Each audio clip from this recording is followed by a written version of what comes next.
Shalom Adonai, Yeshua HaMashiach, Hamalé, Hamalehim.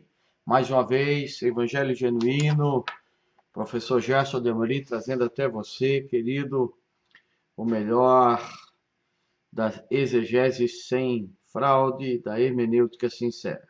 Estou aqui hoje, começarmos hoje mais uma série de estudo, onde vamos estudar o livro de Jonas, onde você vai aprender algo que eu tenho certeza que muitos que são do nosso meio nunca ouviram e nunca aprenderam de uma forma mais acadêmica, mais profunda, de uma examinação das Escrituras, de uma forma muito mais, querido, sincera, para trazer até você verdades fundamentadas nas Escrituras. Amém? Que Deus abençoe. Eu louvo a Deus por sua vida, eu louvo a Deus pelas pessoas de São Miguel do Oeste, aqui da cidade de Blumenau, todos que acompanham também, querido, até mesmo fora do estado de Santa Catarina, que estão junto com o professor Gerson na página Evangelho Genuíno. Então, se você quiser, já pode deixar o seu like, nos ajude para que esses vídeos ganhem, querido, mais encorpamento no Facebook e também no YouTube. Deixa aí o seu curtir ou também o seu descurtir, que também é a mesma coisa. Que Deus te abençoe. Vamos lá, então. Vamos para o livro de Jonas, vamos para a introdução. O livro de Jonas faz parte da categoria de livros denominados profetas, Neviim, mais especificamente dos chamados profetas menores. Não por sua importância, mas por serem textos mais curtos. No hebraico faz parte da seção denominada Tere-Assar, literalmente os 12. Faz da parte dos grupos dos 12, que por serem, queridos, livros com textos curtos, então se foi feito um manuscrito só, um rolo só, para que eles não viessem se perder. O livro de Jonas, meu amado, é provavelmente o mais diferente dentre todos os 12 livros, tá? Enquanto os demais livros são essencialmente oráculos, lamentos e palavras de conforto, o livro de Jonas é essencialmente uma grande parábola, escrita em forma narrativa, praticamente sem qualquer tipo de oráculo ou de outro elemento característico da literatura dos 12. Eu tenho certeza que você, protestante, vai encarar ou até mesmo vai ter dificuldade de entender e de compreender que o livro de Jonas, ele não é literal. Ele é um midrash, ele é uma figura de linguagem, ele é uma história parabólica que, querido, que traz em seu bojo ensinamentos profundos para o público que havia de ler esse livro no período persa, onde nós vamos aprender isso no decorrer. Mas eu sei que você vai ter dificuldade porque você sempre acreditou, você sempre creu que a história, né, de Jonas era literal, de que o peixe veio, engoliu Jonas, todo esse midrash, toda essa história, né, você creu que isso era uma verdade e que realmente isso aconteceu. Mas nós vamos ter provas internas do livro, nós vamos ter fundamentos que vão deixar você sem qualquer dúvida de que o livro de Jonas ele é uma parábola, tá? E para começar a entender sua mensagem, o objetivo, comecemos por sua autoria e datação, para depois entender a escolha do seu personagem principal.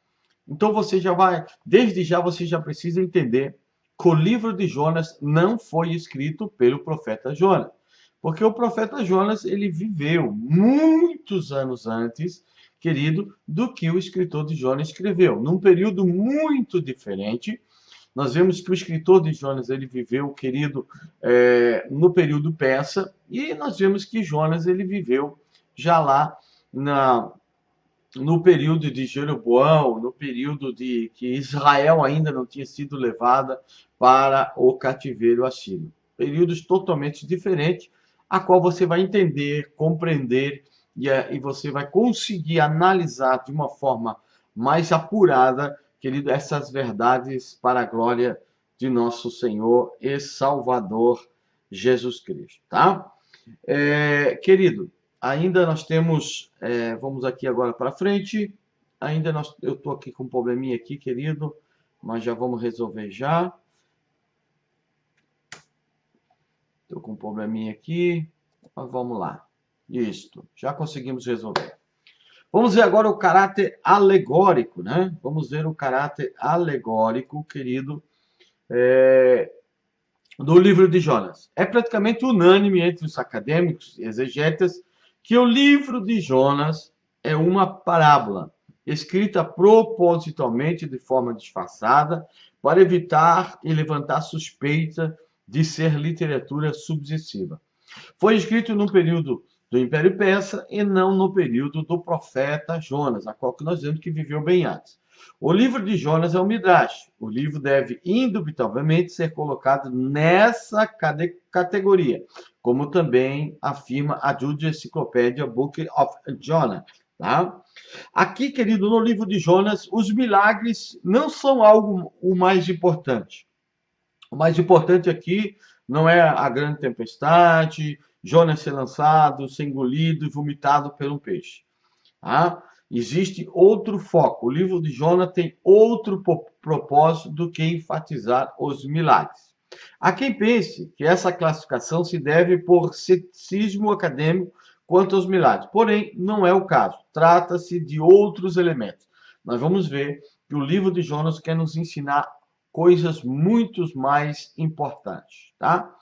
No livro de Jonas, a cidade de Nínive é de tamanho vasto, pelo menos 60 milhas de diâmetro, muitas vezes o tamanho real de Nínive, conforme determinado pelo exame arqueológico das ruínas antigas.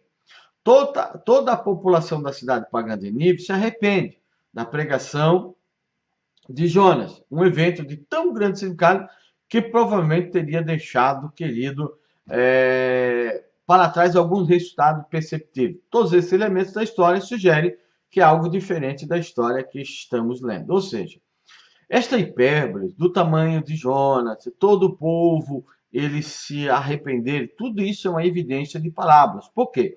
Porque aqui existem muitas impossibilidades. Ou seja, o tamanho de Nínive não é o tamanho que está no livro. E normalmente, quando um livro ele é uma parábola, existem essas hipérboles, existem essas evidências e impossibilidades que nos levam a ter a certeza de que o livro ele é, querido, uma parábola. Além disso, a própria linguagem do livro é muito posterior ao período assírio, e a temática da obra se encaixa perfeitamente com o período no qual a maior parte do meio acadêmico o data. É a mesma coisa que nós usarmos uma linguagem, tá, para falar de Orkut, falar de Face, tá, dos anos 80 ou 90 para trás. Se nós fizermos isso, se nós irmos para o ano que eu nasci, 69, e escrevermos um livro, e eu ler, e falar de Faces, falar de Orkut, nós não vamos entender nada. Por quê? Porque essas palavras ainda não tinham sido criadas, não tinham sido ainda manifestadas. O Orkut ou o Face não tinham sido ainda inventados, não tinham sido criados. Então, quando nós lemos o livro de Jonas, nós encontramos linguagem que coloca o livro numa data muito mais posterior do que, querido, a data em que o escritor, ou seja, o profeta Jonas viveu. Tá? Isso nos dando a entender e nos localizando dentro de um período cronológico, sabendo que o livro de Jonas foi escrito para quando o povo de Israel estava sendo vassalo da Pérsia, e que havia pensamentos ideológicos que levou o escritor a escrever o livro de Jonas para combater toda essa ideologia errada que estava sendo desenvolvida dentro do conceito do povo de Israel, do povo de Judá, não Israel, porque Israel já tinha ido para o vinagre através do cativeiro assírio, mas dentro do conceito de Judá e do povo que ali vivia. Tá? Vamos para frente. Autoria e datação. O que sabemos sobre a autoria do livro de Jonas? Você já estudou sobre isso? Você já se preocupou em buscar quando que ele foi escrito? Por quem foi escrito? Por que foi escrito?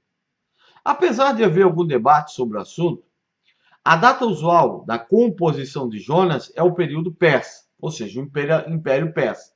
Não é o Império Babilônico, é o Império Persa. Sabendo e frisando mais uma vez, o profeta Jonas viveu no período que Israel estava sendo vassala do Império Assírio. Então tinha o Império Assírio, depois veio o Babilônico e depois os persas. Então o escritor, que é anônimo do livro de Jonas, escreveu no período persa, tá? Como sabemos, e através de elementos literais do próprio livro, alguns exemplos serão abordados. Nós vamos abordar algumas evidências internas que provam que o livro de Jonas foi escrito no período persa. Olha, Nínive era uma cidade muito grande, de 3 dias de caminho. Jonas 3 e 3, a parte B. A forma como Nínive é referida mostra que a cidade há muito já havia desaparecido da face da terra e se tornado uma lenda, segundo a Jubilee Encyclopedia Book of Jonah. Tá? Ou seja, quando o escritor está escrevendo, ele está escrevendo de uma cidade que já tinha sido destruída há tempo. E nós vamos descobrir que isso foi táticas, isso foi códigos, para que o livro pudesse se movimentar, que o livro pudesse girar e não fosse censurado pelos imperadores da época. Tá? Sabe-se também que Nínive foi devastada em 602 antes da Era Comum, quando da derrota do Império Neo-Assírio pelo Império Babilônico, que nós vimos Assíria, Babilônico, Persa. Ou seja, o livro só poderia ter sido escrito pelo menos uma geração depois, quando já não haveria mais conhecimento sobre Nínive. Ou seja, quando o escritor ele escreve sobre Nínive, Nínive já tinha ido para o vinagre, Nínive já tinha deixado de existir. Tá? Além disso, há indícios de que o autor tivesse conhecimento de algum profeta do período exílico e pós-exílico. Tá? Passagem doutrinar conhecida como nosso autor parece incluir Jeremias 18:8. Se a tal nação, porém, quando a qual falar, se converter da sua maldade, eu também me arrependerei do mal que pensava fazer. Tá? Nós temos ainda também em Jonas 3:10. Nós também temos o escritor de Jonas conhecendo Joel, capítulo 2, versículo 13 ao 14, que significativamente inclui a expressão e se arrepende do mal.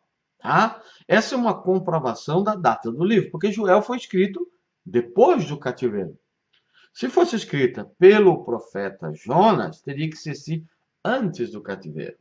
Essa é uma das comprovações de que o livro ele data do período persa. Embora Jeremias seja do período do cativeiro babilônico, Joel é do período persa. Tá? E a linguagem que o livro de Jonas foi escrito, ela é uma linguagem que não é pré-exílica, mas sim uma linguagem de quando Israel estava vassala pela Pérsia. Contudo, o que realmente nos dá maior certeza é a linguagem utilizada na obra. Ou seja, a linguagem ela nos ajuda muito a nos concentrarmos e nos acharmos dentro da datação do livro. Que o livro é nebuloso quanto aos detalhes da cidade de Nínive e também contém um número suficiente de expressões aramaicas, a localizam confortavelmente no período de Esdras. Ambos indicam, como também suas citações, um contexto da era pós-exílica, mais particularmente no período da maior consciência da parte de Judá e aceitação de estrangeiro no quarto século e posteriormente. Ou seja, Jonas também ele está trazendo dentro do seu contexto Israel vivendo numa época onde havia alcançado certa graça com os persas e estava meio envolvida com estrangeiros, algo que antes do cativeiro não havia esse tipo de intimidade entre o povo de Israel com nações estrangeira. Esse é um comentário da The Offer Bible Comentário, Jonah Introdução. Essa conclusão é importante e é relevante. pois ajuda na melhor compreensão do público, do alvo, do autor. O próximo passo é compreender a escolha do profeta Jonas como personagem para esse Midrash. Ou seja, o escritor, ele escolheu uma cidade, tá? Ele escolheu uma cidade que já havia sido destruída, um império que já havia sido destruído, já havia sido dominado, e agora ele escolhe um profeta para servir, tá? de figura de linguagem, que você vai ver que Jonas, no livro de Jonas, ele é uma caricatura do povo de Judá, tá? Do público do autor. Mas como Jonas é símbolo de Judá e o público do autor a qual recebia esse livro, tá? Você vai entender isso, tá? E teremos prova, vamos provar biblicamente isso, tá? Jonas, o profeta, figura, a figura, como nós vimos, de Judá, vassalo dos pés, público do autor do livro. O profeta Jonas, um personagem real, não foi escolhido por acaso para ser o principal personagem dessa parábola, dessa alegoria. Tá? Para que o livro não fosse censurado, tá? O escritor, para que seu livro não fosse censurado, não fosse tirado de circulação, ele usou a figura de um profeta do passado, de um império do passado, que era o Persa, e uma cidade destruída, que era a cidade da Síria. Isso fazia com que o livro pudesse circular, mas o público que lia esse livro, de maneira nenhuma, era enganado, porque eles sabiam que Jonas era um livro codificado e que teria códigos para trazer ensinamentos que somente o povo de Judá entenderia, e com isso o livro circularia livremente, sem ter a censura do Império Persas e seus governantes. Tá?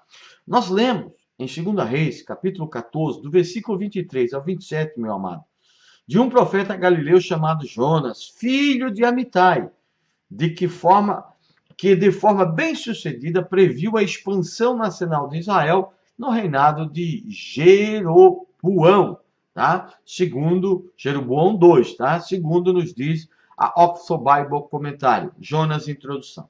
Muitas vezes, a alegoria do período pós-exílico propositalmente procurava ocultar o objeto real do seu contexto para não levantar suspeita das autoridades, já que Judá esteve por tempo extremamente curto e independente de nações estrangeiras. Tá?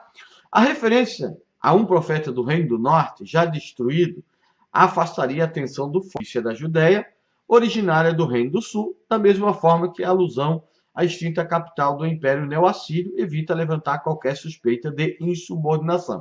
Ou seja, aqui para o livro circular, mais uma vez vos afirmo, ele usou de elementos de reinos e de cidades e de impérios que já haviam sido dominados e destruídos para não levantar suspeita para que o seu livro não fosse censurado. Você já ouviu isso? Então, hoje você vai aprender, e isso é muito bom quando você ler as Escrituras. Jonas é um dos profetas que aconselhou a casa de Jeú. E não é improvável que, com ele, a série de profetas que começaram com Elias veio a se encerrar. O próximo profeta a suceder Amós de Tecoa, cuja atividade ocorreu no reinado de Jeroboão, começa uma série diferente de profetas completamente nova. Não apenas quanto sua posição perante o rei e o povo, como também sua forma de comunicação, uma vez que ele recorreu à escrita ao invés da palavra falada. Ou seja, o profeta Jonas ele encerra aquela sucessão, né, aquela leva de profetas que chegava à barba dos reis, né, chegava na barba das pessoas trazendo aquela profecia falada. Já quando os reis não estavam mais gostando de que os profetas chegassem até suas barbas, veio uma nova leva de profeta que começou com Amós de Tecoa, a qual não ia mais até a presença dos reis, mas ele usava, querido, a escrita, né, para que a sua palavra pudesse ser não mais ouvida diretamente, mas sim lida pelas pessoas que tinham acesso aos livros escritos dos profetas, segundo a Judaische Compêdia de Jonas. Jonas, ele era aquele profeta, querido, da velha guarda. E uma das coisas que levou o escritor a usar Jonas como uma caricatura, ou palavrinha difícil, né? Um exemplo, uma figura de Jonas, é que Jonas, como profeta, ele era um profeta da velha guarda e muito respeitado diante do povo, que daria uma certa autonomia, daria um certo peso na parábola de Jonas que estava sendo, querido, escrito para que o povo de Judá viesse entender as verdades de Deus, que nós vamos ver mais na frente, tá? Vou deixar sempre um pouquinho mais na frente para você, semana que vem, querer mais uma vez estar com o professor Gerson e também aprendendo um pouquinho mais sobre o livro de Jonas, tá bom? Que Deus te abençoe.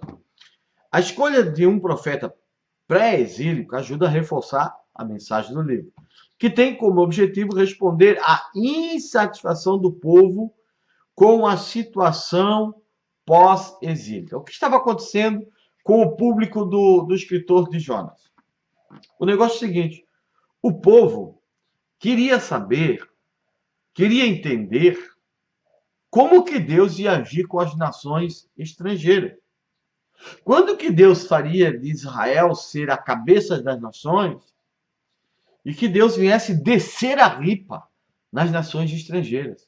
Que Deus viesse julgar as nações estrangeiras, viesse erguer Israel e viesse pisar nas nações. E foi este o motivo pelo qual o livro do profeta Jonas foi escrito. Para que Israel viesse se olhar no espelho, que eles eram pessoas que estavam completamente desinformados do que realmente Deus queria para eles.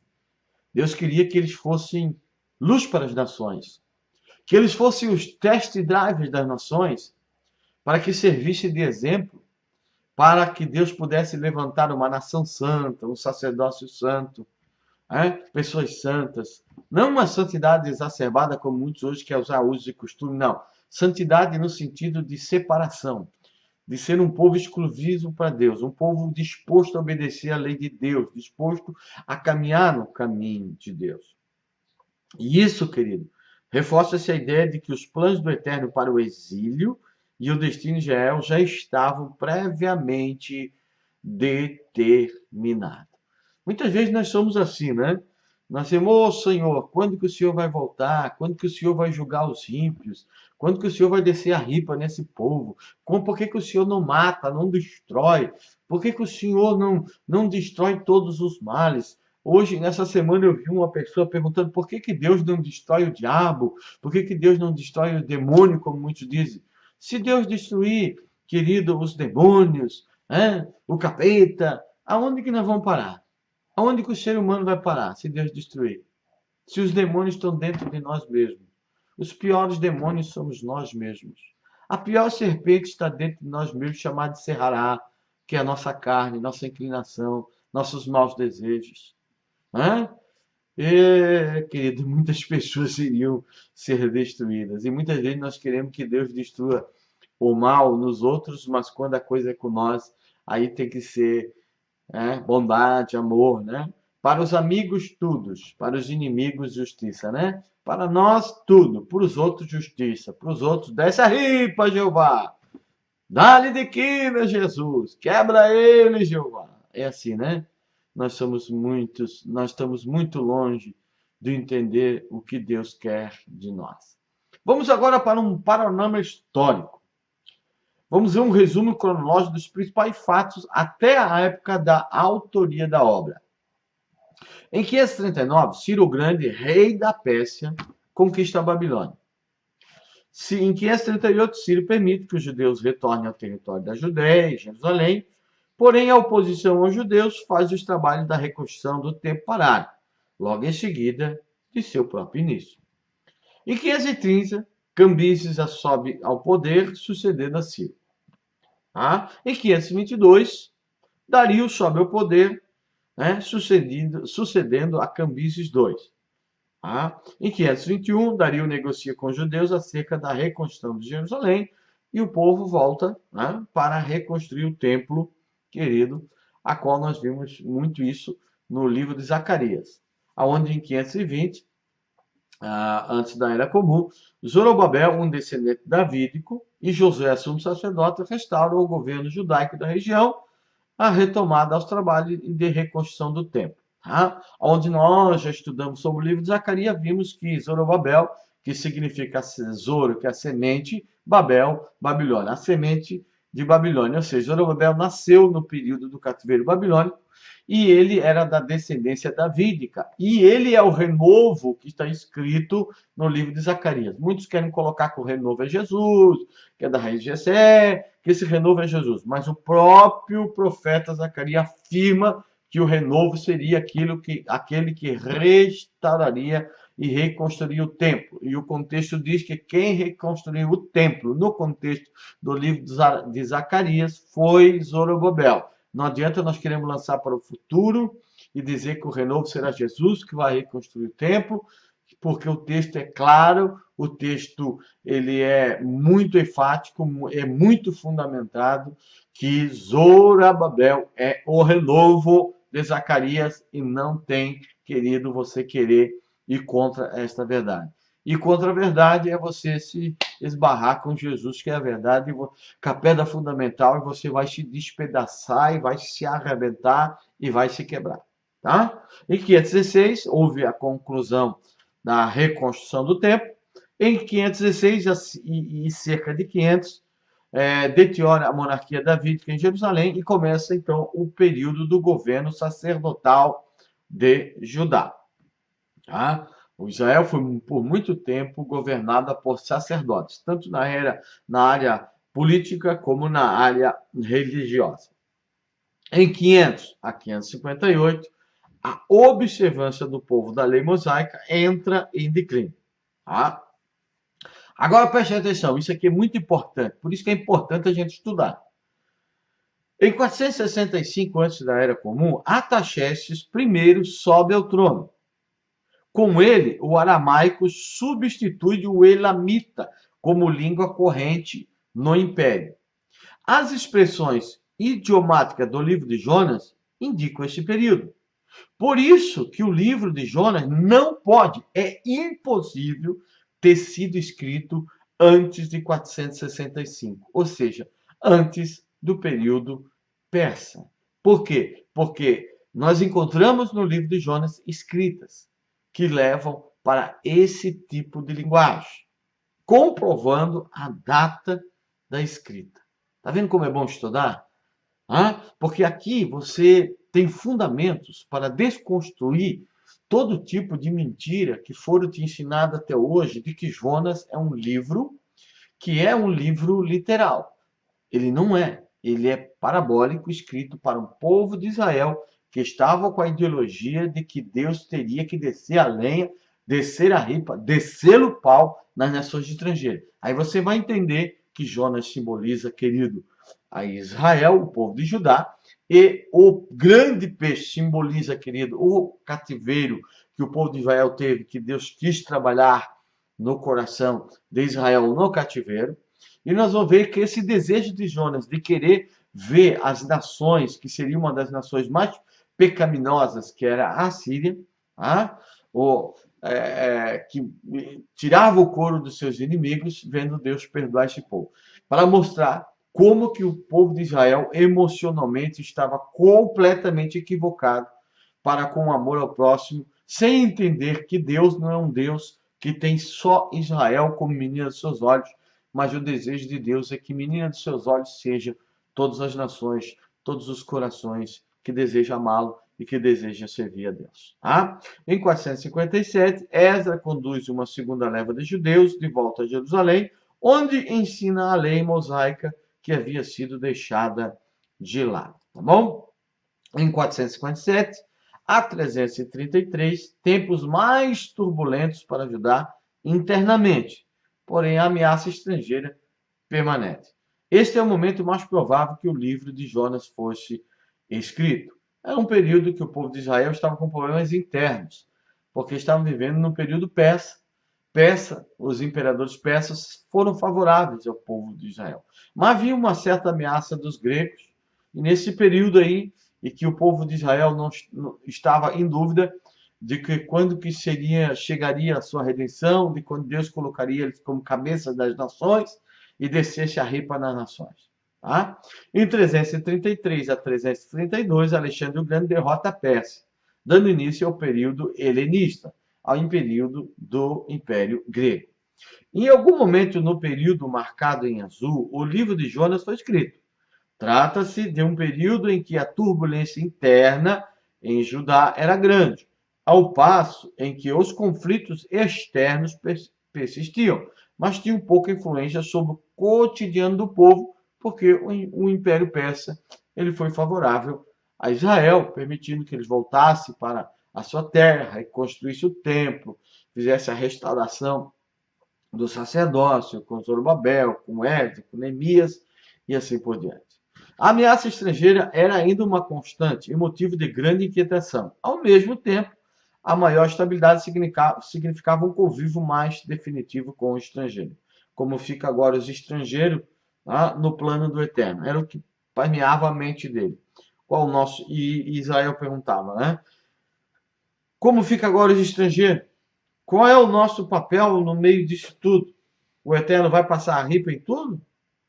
Aí Jonas, ele cabe bem aqui, nesse momento de dúvida do povo de Israel e de uma concepção completamente contrária, na contramão de Deus, do que Deus quer para a humanidade.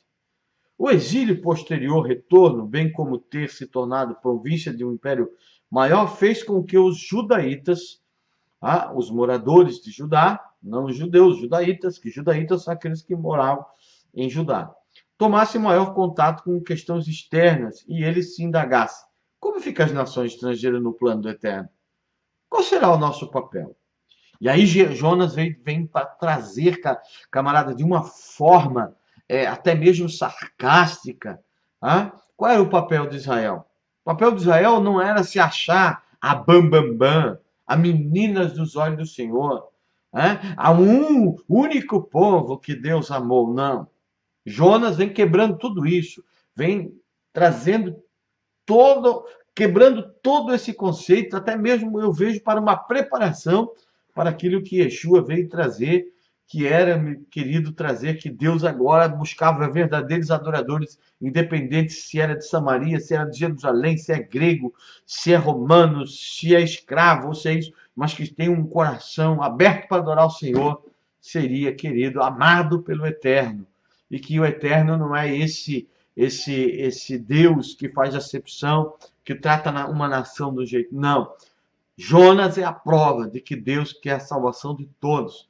E que Israel, ele teria que simplesmente se colocar no seu lugar como sendo o test drive das nações, a luz para as nações, para que as nações pudessem ver através da sua iluminação comportamental, chegasse ao conhecimento do verdadeiro e maravilhoso e tremendo Deus Todo-Poderoso, Criador do céu e da terra. Nós vemos a divisão e a mensagem. Jonas, como eu falei para vocês, é uma caricatura, agora eu consegui falar, viu?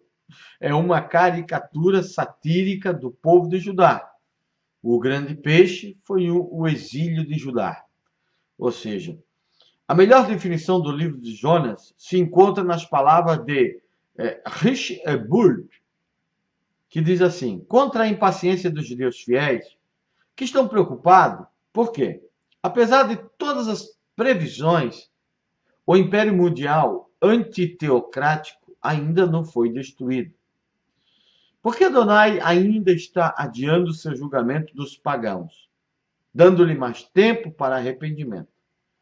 Adonai sinaliza-se e está esperando que eles se convertam de seus pecados na 11ª hora e tem compaixão pelos inocentes, que pereceriam com os culpados.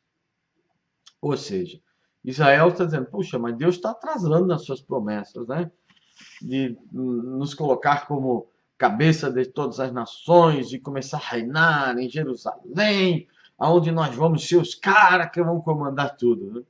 Então Jonas, ele é, querido, um chute no estômago, né?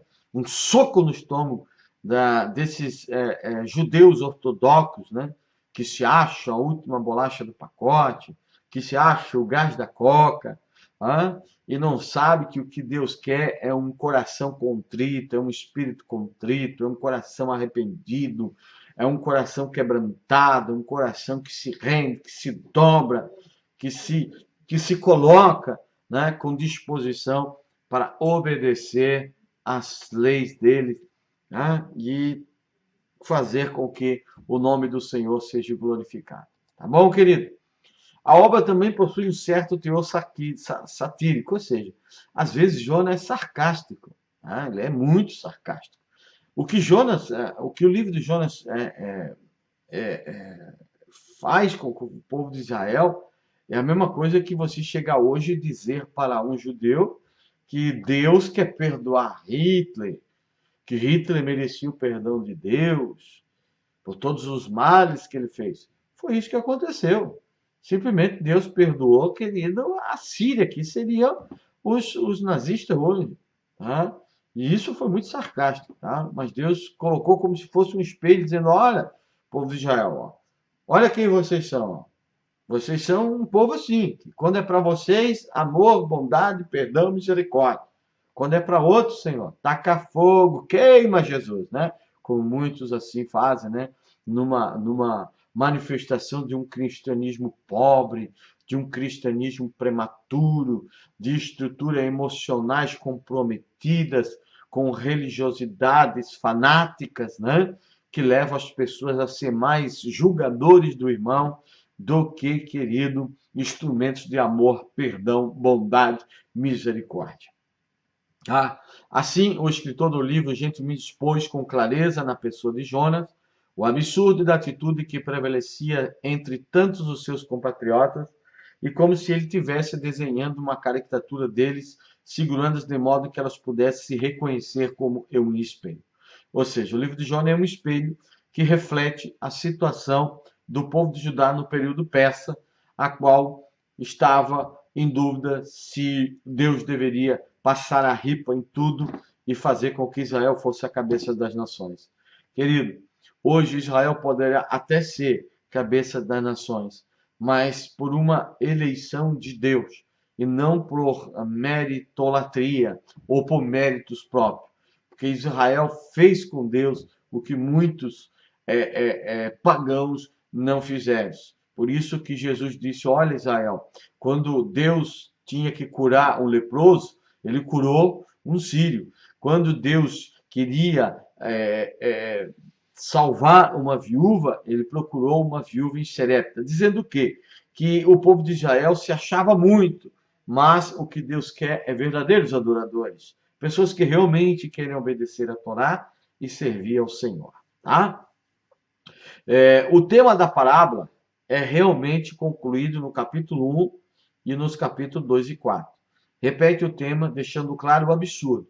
Pode-se que dizer a idiotice da atitude que é representada por Jonas. Um humor sombrio deve ser reconhecido no desenrolar da história. Tá? Olha aqui que vocês são. Todavia, é importante lembrar que, apesar de ter uma ideia central, o livro de Jonas possui vários temas importantes, relevantes, que nós, querido, vamos ver e Deus vai nos abençoar. Shalom Adonai. Se você quiser ajudar, você que aprendeu, entendeu, compreendeu, cresceu e fez com a sua visão conseguir se enxergar mais um pouco no horizonte, ajude-nos. Eu estarei deixando o número de uma conta. Quiser ajudar para pagarmos essa internet e ajudarmos o pastor Gerson e o professor Gerson para estar aqui ajudando vocês nesse trabalho maravilhoso, que você possa nos ajudar. Shalom Adonai, Yeshua HaMashiach, Hamaleh, Hamalehim.